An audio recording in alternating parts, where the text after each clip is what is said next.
Hello, my name is Garrett, and I'm going to try to beat Pathfinder Kingmaker on Ironman mode, on normal setting.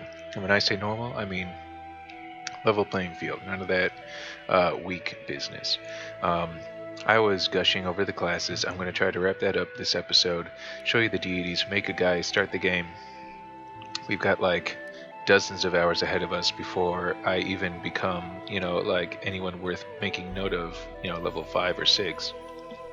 And we've got like tens of hours more before I'm like a geopolitical big deal.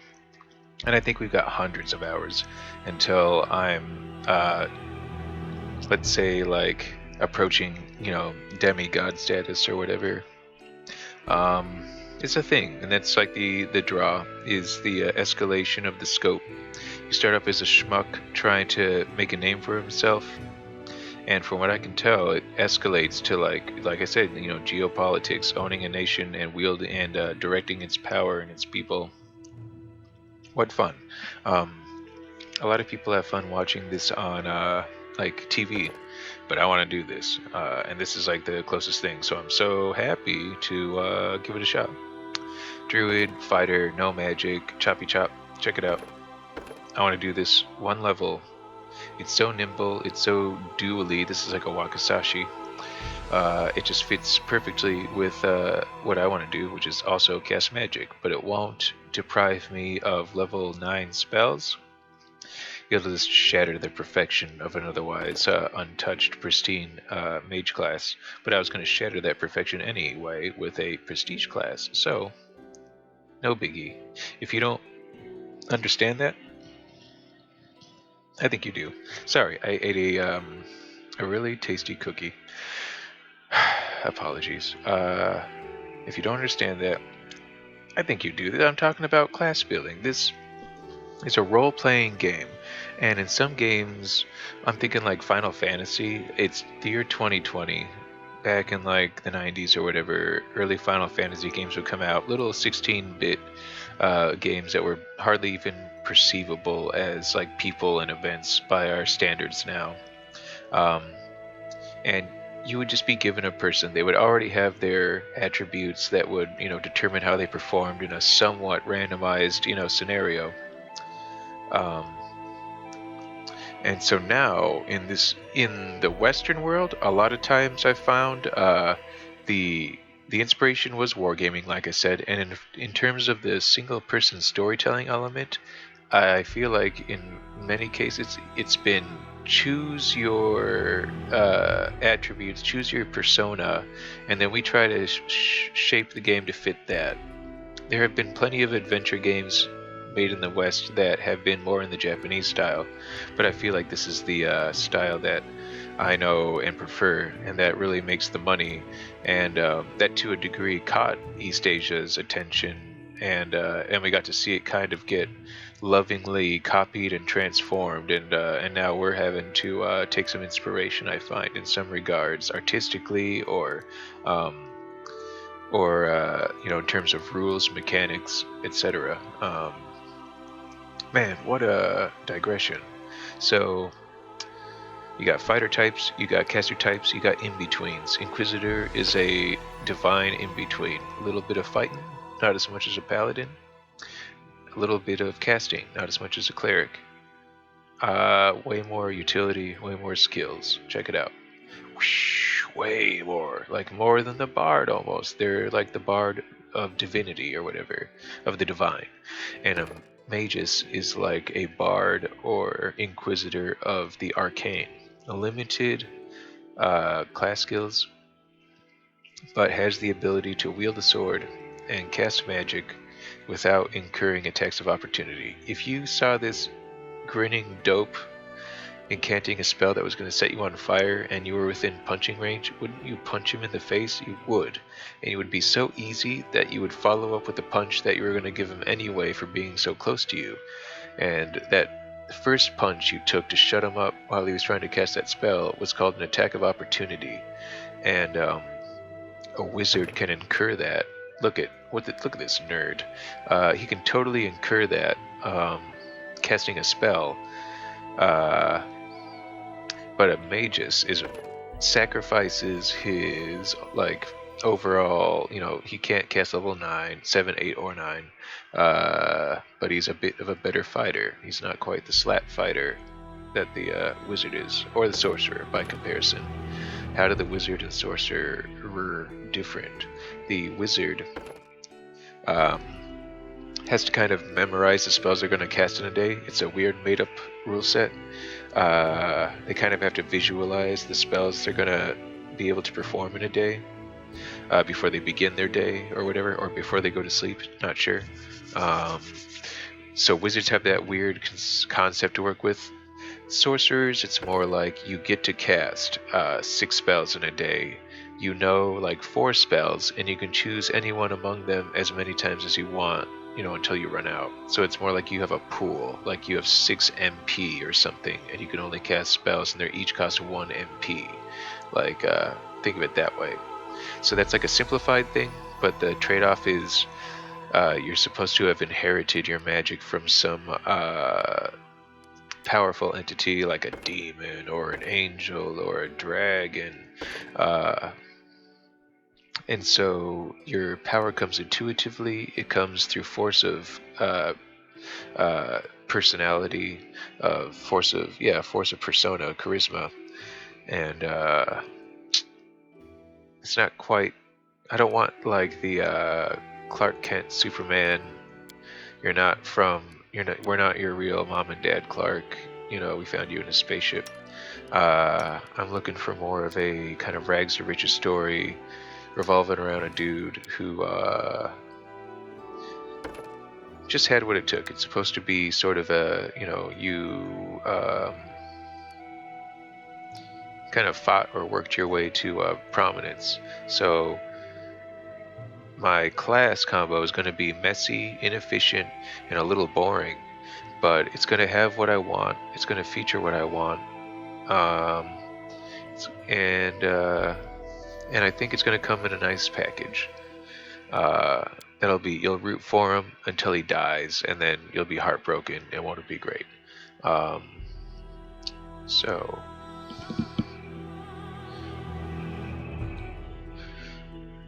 pretty much got through him. Paladin, more fighter than cleric, but can still do holy stuff. Ranger, more fighter than druid, can still do druid stuff. Druids and clerics have animal friends like mastodons or like boa constrictors, big mean friends, and even if those friends die, they can just bring them back somehow. That's cool. Wizards have tiny friends like snakes and gerbils because they like connect with them mentally, and it gives them a friend who's always looking over their shoulder or looking out for them, and they pick up some of the traits of that creature. So if it's like a cat, they're especially good at sneaking, and it's handy and it's cool, but it's not like overpowered. Their pet isn't like, a flying space eye that can disintegrate you or anything. So that's nice, which is good because eventually like they will disintegrate you. Apparently I think disintegration comes earlier, so you get why I want that. Slayer, I feel like that's an outgrowth of the rogue, the same way sorcerer is an outgrowth of the wizard. The rogue is just a catch-all for sneaky folk, thieves, smugglers, blackmailers, thugs. You get the idea. So they specialize in catching people off guard. If you don't see him coming, if you're fighting someone else and he's behind you, they do additional damage because they know how to go for kidneys and other sweet spots. They're typically using light weapons because they prefer light gear so that they can be quiet and run away easily and stuff. So I wouldn't say it's a sort of class you want to take to a conclusion. It's kind of boring in a lot of senses, and I feel like the utility, the diminishing returns start diminishing pretty quickly. So you're going to meet someone who has like 1 level in this and like a level in wizard, and I'm going to make her do this eventually. I'm going to do this, and someone else we meet is going to do this. And then everyone else is going to more or less stick to their class. I might mix it up with a certain barbarian, like I said. So So rogue, sneaky folk. That makes the Slayer, like, he started out as an assassin, which is like this dude. Um, but then they just kind of like, you know what? Get rid of the utility belt stuff. Get rid of the sneaking and the trap finding. Like, sure, he can still have stealth, but make him more like Batman or that one guy from Assassin's Creed. Like, check it out. The longer he's fighting you, apparently the better he gets at fighting you. So, I think you get the idea. His attack by level 20 is disgusting. So he's like a fighter thief. He's the fighteriest thief. He's a paladin thief or something. He's crazy. He's interesting. He's not what I'm after, I don't think. I mean, what do they get good at? What are they... They're good with light armor, medium armor, and shields. And martial weapons. Simple and martial weapons. Like, technically speaking, I could take a level of this and become an Eldritch Knight. That would be interesting. What would I get at level 1? Studied target. I could do the thing where the longer I'm fighting with him, the better I get to know him, so I can kill him better, know his weakness, that sort of thing. So he studies his target, allowing him to apply his studied target bonus against that target. Target. At 5th, 10th, 15th, and 20th level, the bonuses on weapon, attack rolls, damage rolls, and 2 Slayer DCs against a studied target increase by 1. Oh, so it doesn't even build over time unless you go all the way. Whereas with the this guy, with this guy, I'm just in it for this, because I only want 1 level. Returns diminish after 1 for a fighter. Unless you want that 5 and you're like a barbarian. That's what I'm going to do. Man, gotta stop belaboring the point. Come on, folks. Sorry. Listen to me. I'm getting croaky. Okay. That's all the classes. Let's go cleric so that we can run through the pantheon as fast as possible. Abadar. Don't actually choose them. Abadar. Lawful neutral. Domains. Earth. Law. Nobility. Protection. Travel. The god of cities. Law. Merchants. And wealth. Asmodeus, pretty much a devil approximation. The king of hell, oh wow, heck of an approximation. It's like actually Satan. Evil, fire, law, magic, trickery. You know, big deal. Oh no, my son's gonna become a Satanist. You know, get over it. It's not 1980s. Let's see. Oh yeah, Calistria, because elves are wrathful and hedonistic now. The savored sting, the unquenchable fire, is the goddess of lust and revenge who takes on many faces and disguises. Chaos, charm, knowledge, luck, trickery.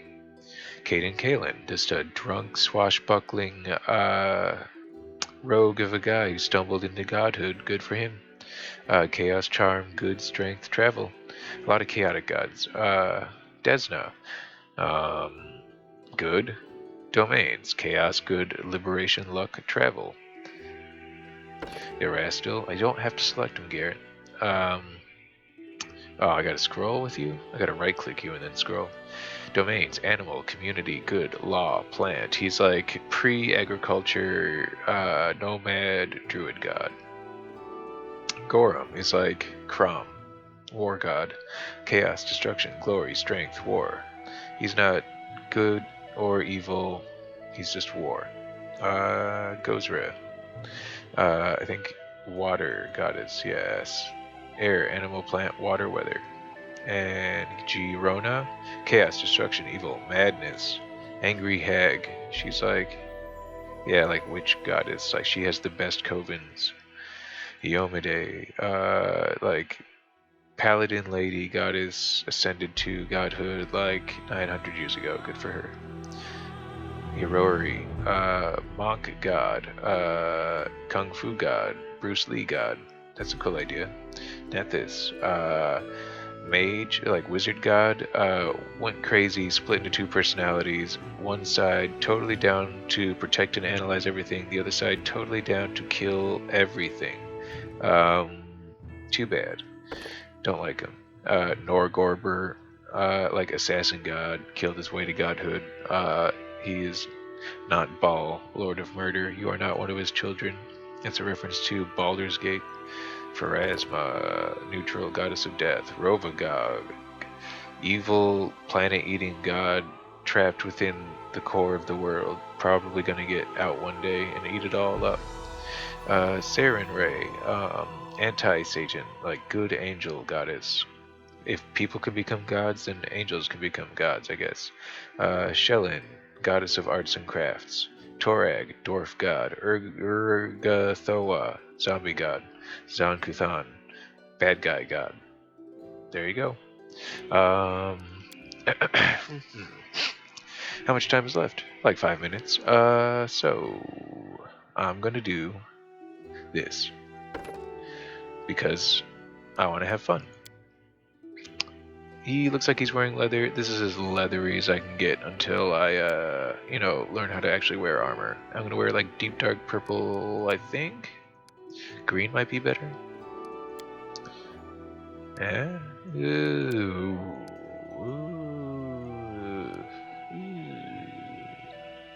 Going purple. Yeah. Why wizard? No. Okay. I originally did this. It's a good idea.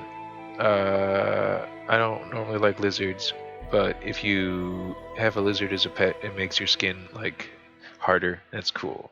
I don't think it would look good, but it makes you harder to stab. That's important. Others can make you, say, stealthier. All pets give you 2 eyes over your shoulder, so you have a perception bonus. Apparently, it also helps you perceive lies. I guess I can understand that, or believe that. And then the arcane object is like a locket or something that helps you remember a spell that you'd already expended that day. So that's a cool notion. I like the pet. Even though I'm not, I'll just pretend it's a bearded dragon. It actually looks like a bearded dragon, I think, if you let it out of your backpack. You don't have to. And then I chose this because transmutation is a cool idea. It's not my favorite idea. But the fact that you don't get to cast enchantment or illusion is a-okay. That's just lying by 2 different names, and I don't need enchantment and illusion. So I chose that right away. You notice it doesn't say much beyond, like, oh, apparently you're a greedy guy.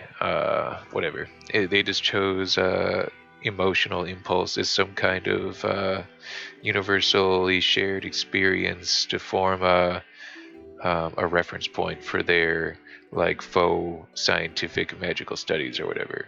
And the trade-off for taking 1 class is that you can't do 2. And typically when you're a wizard, the trade-off for being a specialist is that you can't do 2 of your choice. Or I think if you're a universalist, you just don't have as many spells in a day as you could have. You have ultimate selection, and so you have minimal ammunition, or whatever you want to say. So it's still an appealing choice by virtue of magical mastery. And I'm going to go down this list really quick. So abjuration, protection. I mean, like how I went down the schools, the gods for clerics. Now I guess I will go down the schools of magic, like Hogwarts style or whatever, in this world. Abjuration, protection, magic. If you're an abjurer, you just have like natural protection against, magical energy, elemental stuff like fire, weapons, arrows. Cool. Conjuration, you're good at summoning monsters, good at summoning acid out of the sky onto your enemy's face, good at summoning yourself to other places. At level 8 you can teleport. That's very cool. Conjurers are up there. They're great, like second best. They're like the school, they're like the Bulbasaur, if you want my opinion and understand, if you're on my wavelength. Divination, kind of lame, but I like the idea of knowing when a fight is about to go down before anyone else, and that's what they're about. Diviners, not, yeah, to divine the future. Enchantment, like I said, I don't care. You get it. Dominate people mentally. Evocation, there's Charmander. Everyone wants to be an evoker. Add your wizardiness to the damage you do. Use your wizardiness to get past people's magic protection more easily.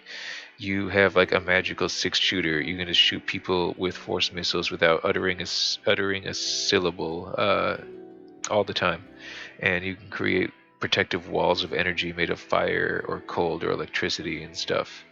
That's tremendous. So look out for evokers, even if you deride them as the first choice of everyone. Perhaps you should beware of them because they are everyone's first choice. Illusion is like the opposite. I don't have much respect for it. Um, you know, look at me, I'm casting an illusion. You can't see me. I'm not touching you. You can't see me. It's just kind of like, I get it. And it gets really strong, actually. So I actually respect it a lot. If I could choose what schools to sacrifice, it would probably be enchantment and necromancy, because necromancy is dumb for wizards. Just become an evil cleric of the undead. I think Urga Thoa. Just worship her a lot, get her, foul, evil blessing, and you'll be converting a village full of innocent souls into zombies in no time. Ignore necromancy. And then universalist, totally cool. Meta magic, you can make spells last longer, go farther, be stronger, etc. Otherwise, you have to take these little feats to get those same effects. So this frees them up for cool stuff. I like it a lot. I'm going to do this. You get to make yourself stronger through magic all the time. That's cool. If you want to be a fighter or a thiefy type, if you want to rely on your body more than the typical wizard. Typical wizard is more like a professor, a school professor, can't run an obstacle course well, not much of a fighter, but has a heck of a lot of knowledge. If you want to be a bit more active in your life, Transmuter is your boy. He can pump himself up. He can make himself more coordinated. He can make himself tougher as the situation demands. He can shoot mind bullets. He can turn into a wolf. He can turn into a being made entirely out of fire. He is pretty versatile. He is pretty cool. He is a lot like a druid in the shape-changing sense. So if you want to be wearing armor out the gate and have a mastodon as a friend and, be able to heal as well as hurt and cast level 9 magic still, druid might be for you. If you want to have even more butt-kicking potential in a physical sense, you can be a paladin, or a ranger, like Aragorn from Lord of the Rings, and probably still have a mastodon friend. So if this has piqued your interest, if this character creation alone, because as you can tell, this is like my favorite part of the game, if this has piqued your interest, then I recommend Druid. It fits canonically, or whatever you want to say, and it is a good match in terms of game experience. I'm still gonna go Wizard because it's cool. So I'm gonna go back and go Thessalonian because they don't tell you about the mind bullets. You just choose it like, well, okay. And that's what I did. I'll try to speak with less of an affectation. It's another thing I'm trying to work on as I record my venture into the world of Pathfinder Kingmaker, which I have said many times is turning out to be an engrossing game. And once the plot begins, you'll hear less of me, more of it, and there'll be more of the game to get into, and I'll try to just provide more of a running description of events, and perhaps read the texts that I find or the speech of other people, because not every conversation is read out loud for you by the game. Skill focus, persuasion. Feats. Take your stats that I just blew through without telling you about. Okay, so my strength is 12. Oh no! I gotta tell you next time.